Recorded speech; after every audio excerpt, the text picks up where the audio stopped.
La Direction du contrôle financier, DCF, a organisé, du 14 au 17 février 2022, à Abidjan-Cocody, sa rentrée solennelle 2022 autour du thème « Déploiement du contrôle financier dans les collectivités territoriales et districts autonomes, levier de bonne gouvernance et de performance ».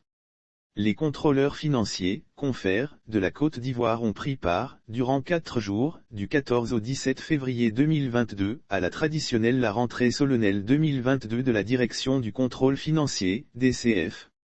Élaboration d'une feuille de route. L'ouverture officielle des assises de la rentrée solennelle des agents du confrère a eu lieu, mercredi 16 février 2022, en présence de Yaya Keo, directeur de cabinet adjoint du ministre du Budget et du portefeuille de l'État.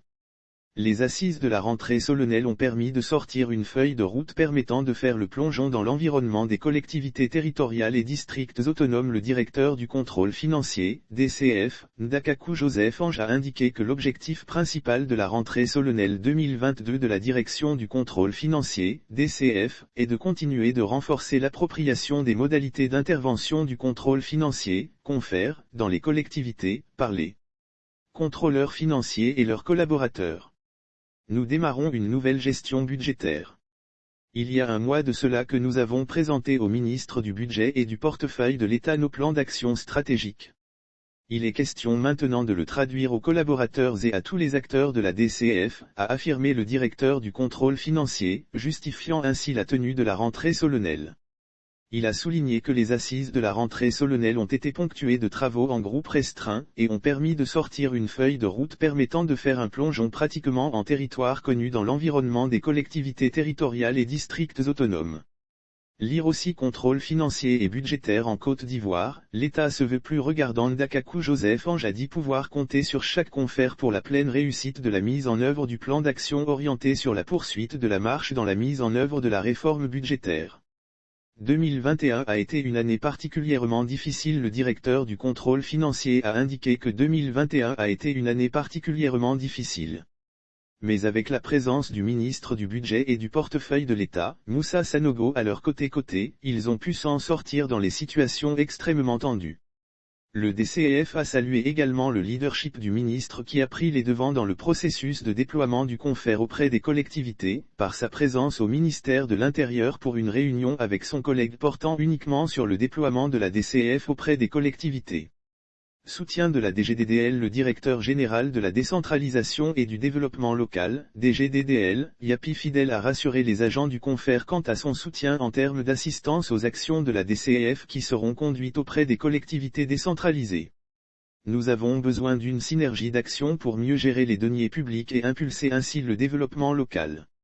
L'état de providence n'existe plus. Nous devons former un corpus pour pouvoir être efficace, a mentionné Yapi Fidel. Lire aussi développement local, Jean-Louis Billon fait des propositions pour une meilleure politique de décentralisation. Yapi Fidel a insisté sur le fait de travailler de concert afin d'éviter les chevauchements en ce qui concerne les missions des différentes entités. Le directeur général de la décentralisation et du développement local a, par ailleurs, donné ce conseil aux agents de la DCF, vous allez sur un terrain qui est très glissant. Il faut que vous vous appuyiez sur la tutelle pour réussir votre mission, a-t-il recommandé vivement.